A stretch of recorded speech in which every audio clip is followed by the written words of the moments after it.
अगर नींद से नहीं है ज़्यादा प्यार तो पीएचडी को बना लो अपना यार। अगर नाम के आगे चाहिए डॉक्टर तो हो जाओ पीएचडी पर निर्भर। अगर थीसिस लिखने को हो तैयार तो भी बना लो पीएचडी को अपना यार। और अगर ये सब के लिए नहीं हो तैयार तो चुपचाप सीए से काम चला लो यार। Hello everyone, my name is Sarthak and I welcome you all to the video. CA versus PhD दोनों एक्सट्रीम करियर्स हैं। एक बच्चे के दिमाग में क्वेश्चन रहता है कि भैया मैं प्रोफेशनल कोर्स टारगेट करूं या फिर मैं अपना बैचलर्स मास्टर्स और उसके बाद पीएचडी टारगेट करूं, किस तरफ मैं जाऊं। तो ये वीडियो देखने के बाद आपका ये डाउट एब्सोल्युटली क्लियर हो जाएगा। ये है हमारा commerce career comparison course. 82 videos आपको इसमें मिलेंगी। पहले है सीए कंपैरिजन। सीए का ये लास्ट वीडियो है 27 टाइम्स हमने सीए को डिफरेंट करियर से कंपेयर कर दिया। कैटेगरी 2 फिर होगी बीकॉम, फिर सीएफए और फिर बीबीए।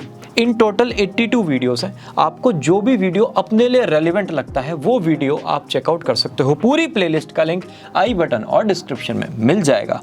पहले है सीए, फिर है पीएचडी। डन है जी। वेबसाइट है ICAI.org, पूरे वर्ल्ड में इकलौती वेबसाइट जहां से आप चार्टर्ड अकाउंटेंसी कर सकते हो इंडिया लेवल का। पीएचडी के लिए जितने भी कॉलेजेस हैं, जितनी भी यूनिवर्सिटीज़ हैं, सबकी सेपरेट वेबसाइट्स आपको मिल जाएंगी। डन हो गई बात।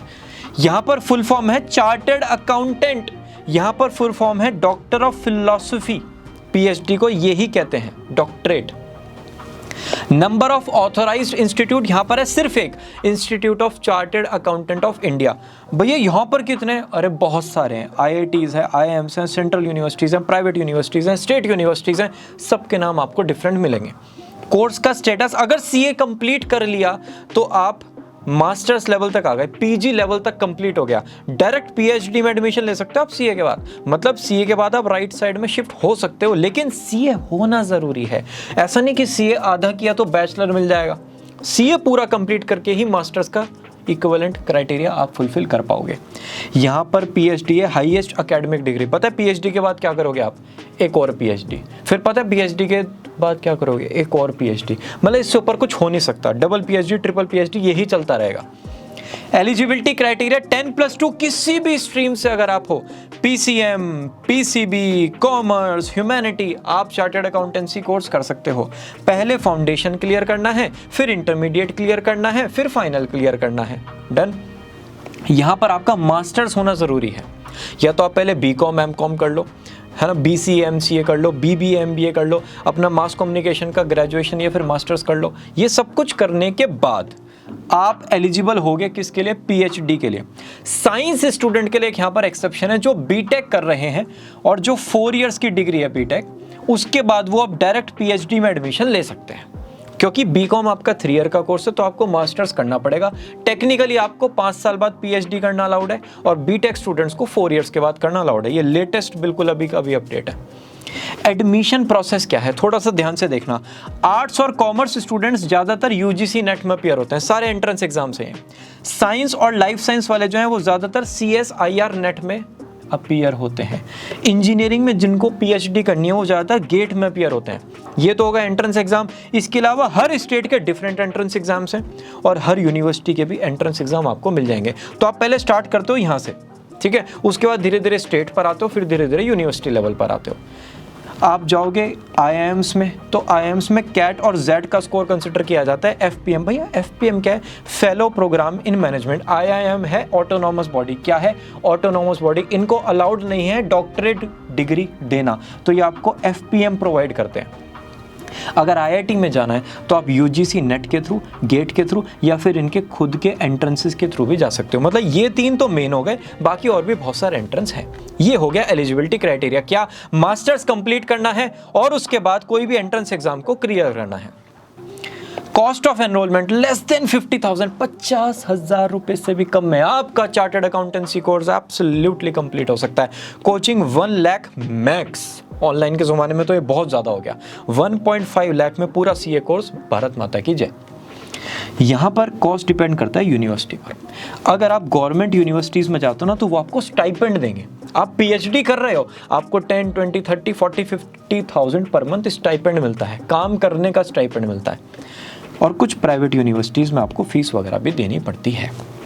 स्टैंडर्ड ड्यूरेशन सीए का है 4.5 इयर्स, फाउंडेशन, इंटरमीडिएट 3 साल की, आर्टिकलशिप, फाइनल, ऐसा ही रहेगा।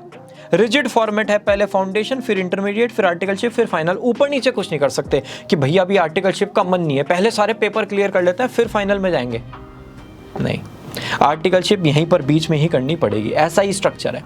यहाँ पर मिनिमम 3 इयर्स है।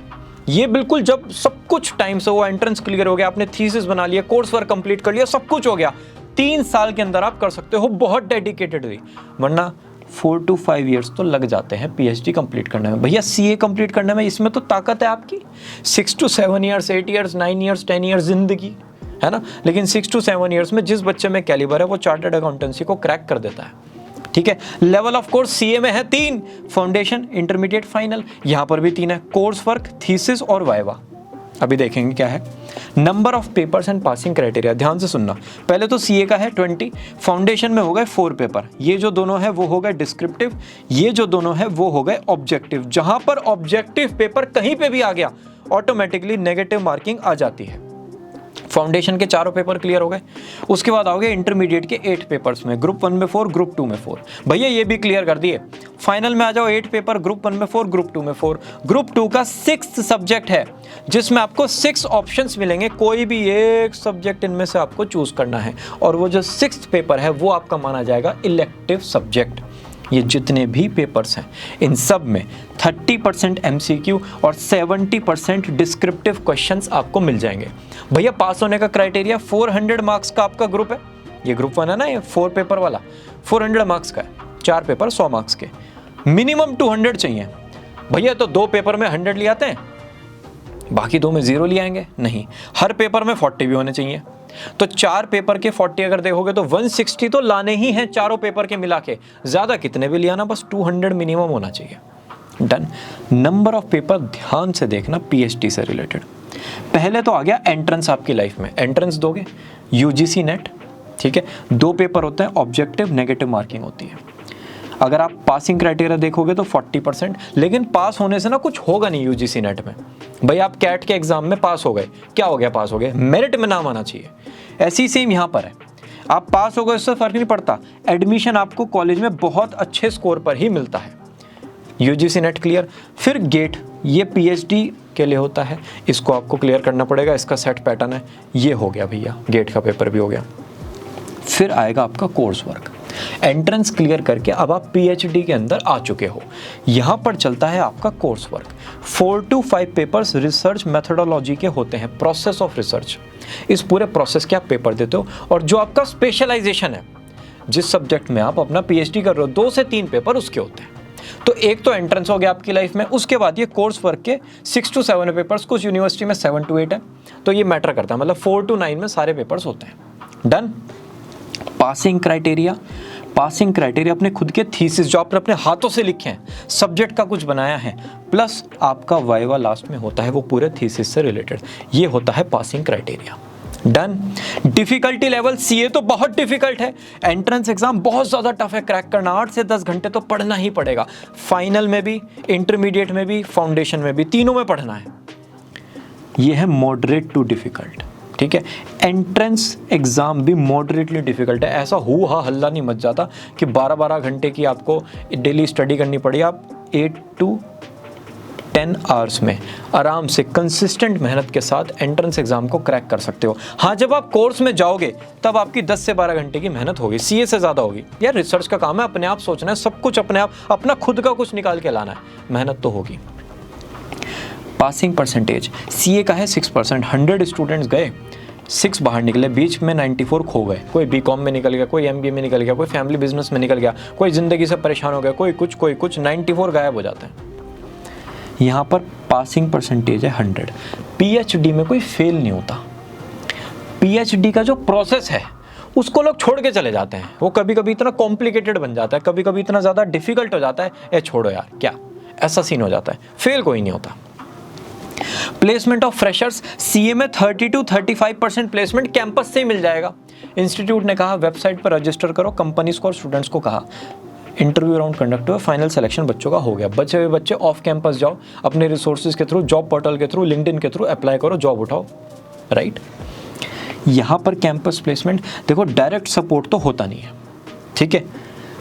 जब आप गुड इंस्टीट्यूट से अपना पीएचडी कंप्लीट कर लेते हो तो आपको आराम से कहीं ना कहीं जॉब मिल जाती है, लेकिन डायरेक्ट ऐसा कैंपस में कंपनीज वगैरह नहीं आती पीएचडीज के लिए। प्लेसमेंट ऑफ फ्रेशर्स सीए का है 40 लाख पर एनम हाईएस्ट, यहाँ पर एवरेज है 4 to 5।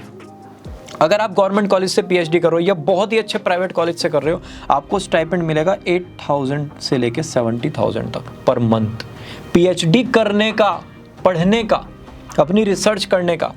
हाईएस्ट सैलरी 8 to 10 जाती है, एवरेज 5 to 6 जाती है। आप सबको पता होगा एकेडमिक्स में बहुत ज़्यादा सैलरी नहीं होती है, राइट। आप कॉलेज लेवल पे जाओगे तो आपको यही पैकेजेस मिलेंगे। आप प्राइवेट लेवल में होगे, कोचिंग इंस्टीट्यूट्स में जाओगे, वहाँ पर आपको सैलरीज डिसेंट मिलती हैं।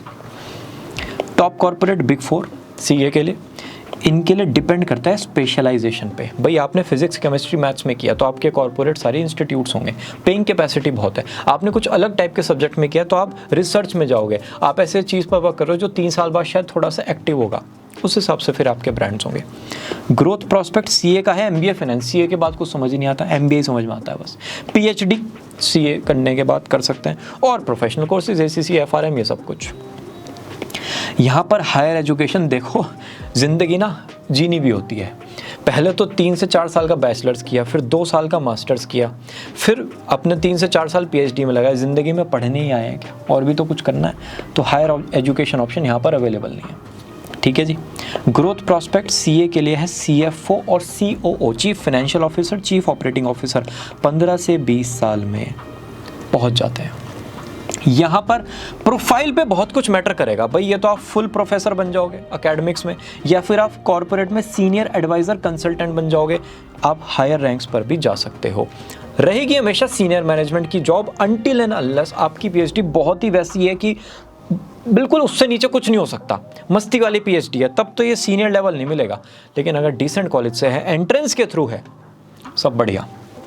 Average age of marriage CA का 26 to 30, अगर सीए कंप्लीट हो गया एक बार में तो, नहीं तो भगवान मालिक है। यहाँ पर अगर पीएचडी के टाइम पर, ये कंप्लीट होते टाइम, ये कंप्लीट होने के बाद करने की सोच रहे हो ना शादी, पाप लगेगा, पाप। अभी तक तो हो चुकी होगी, मैक्सिमम पीएचडी स्टूडेंट्स शादीशुदा ही होते हैं, ठीक है। तो पहले ही कर लेना, पीएचडी के भरोसे मत बैठना।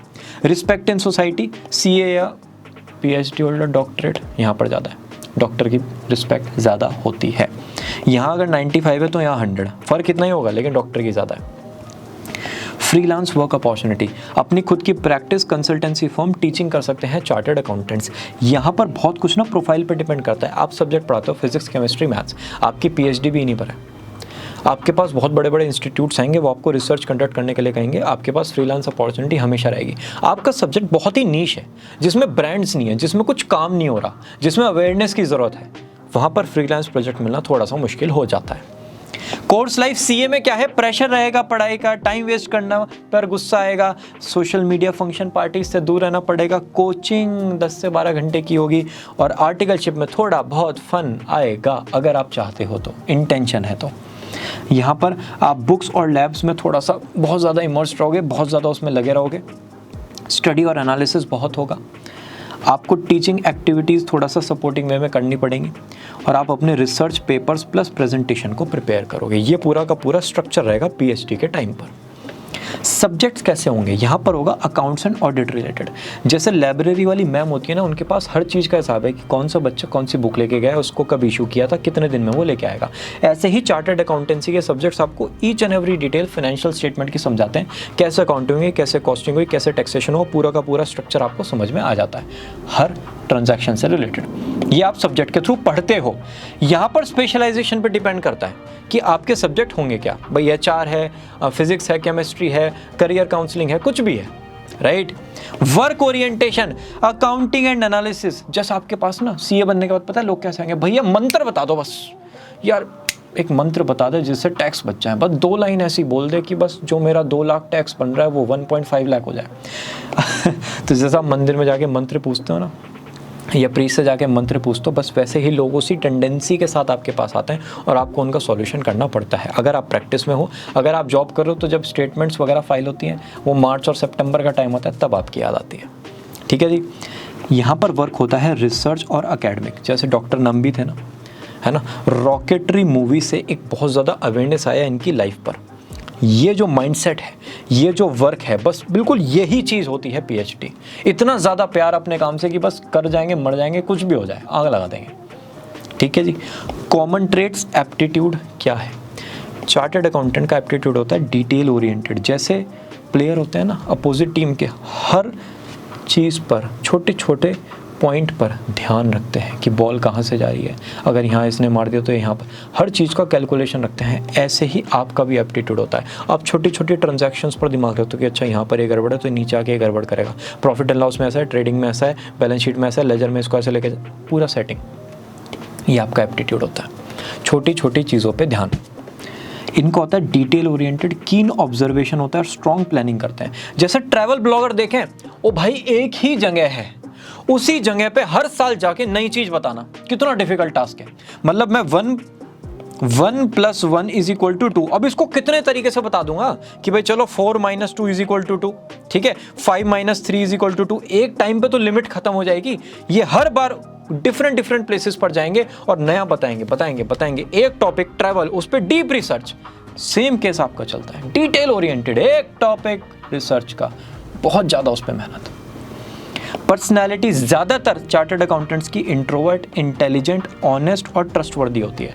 जैसे बटालियन के लीडर होता है ना, लीडर कहता है भाई चलो हम लेफ्ट साइड से जाएंगे, सारे सोल्जर उनके पीछे, भरोसा है, ट्रस्ट है कि जो सर कह रहे हैं, जो लीडर साहब कह रहे हैं वो ठीक है। बस वही चीज़ आपका है कंपनी में। अगर आप ग्रुप में हो तो ग्रुप में आपका डिसीजन वैसे ही माना जाएगा, इंडिविजुअल हो तो इंडिविजुअल लेवल पर माना जाएगा। पर्सनैलिटी ज़्यादातर इंट्रोवर्ट मिलती है पीएचडी होल्डर्स की। इंटेलिजेंट होता है, काम और पेशेंट होता है। जैसे हमारे वीरू भैया थे ना, वीरू सहस्त्रबुद्धि फ्रॉम 3 इडियट्स, बिल्कुल यही वाली पर्सनैलिटी। जैसे ड्यूरिंग द मूवी उनकी पर्सनैलिटी काम और पेशेंट हो गई, माइंडसेट चेंज हुआ, वैसा आपको रखना है। ठीक है। इंटरेस्ट मनी में होता है सबसे ज़्यादा। जैसे माँ का होता है ना बच्चे को बिल्कुल सही तरीके से डायरेक्शन देने में, वैसे ही चार्टर्ड अकाउंटेंट का होता है पैसे में। उतना ही होता है, बस उतनी ही शिद्दत से पैसे के बारे में सोचते हैं। इनका होता है डीप रिसर्च में पीएचडी होल्डर्स का। जैसे एडिसन साहब का था, एक प्रॉब्लम पकड़ लिया, जब तक उस प्रॉब्लम का सॉल्यूशन नहीं निकाला, लगे रहे, मेहनत, डेली उठना। ये डीप रिसर्च करने का इंटरेस्ट होता है। वो है तो आना, नहीं तो ड्यूरिंग द टाइम बोरियत आएगी, हैप्पीनेस नहीं रहेगा, सेटिस्फैक्शन नहीं रहेगा। बेस्ट केस सिनेरियो, सब कुछ बढ़िया हुआ तो क्या, सीए एक बार में क्लियर हो गया, ग्रेजुएशन भी खत्म हो गई, 40 लाख का पैकेज चला गया, एमबीए फाइनेंस कर लिया at the age of 25 to 26, 50 lakh का पैकेज, और क्या बच्चे की जान लोगे। यहाँ पर आपने एंट्रेंस क्लियर कर लिया, जो भी आपके लिए रेलिवेंट है, आपका बढ़िया कॉलेज यूनिवर्सिटी में सिलेक्शन हो गया। ठीक है, आपने रिसर्च किया अच्छे से विदाउट प्लेगरिज्म मतलब डुप्लीकेट कंटेंट नहीं किया, सब कुछ अपना नया, आपने उसे 3 इयर्स में कंप्लीट भी कर लिया, और फिर एक आपको बढ़िया जॉब मिल गई। ये मैक्स है, इससे ऊपर कुछ नहीं हो सकता। भैया वर्स्ट क्या है, देखो सीए का वर्स्ट, फाउंडेशन 2 बार में नहीं हुआ, सीए छोड़ दो, भगवान का इशारा, समझ जाओ भाई बहुत सारे करियर हैं, अभी भी टाइम है।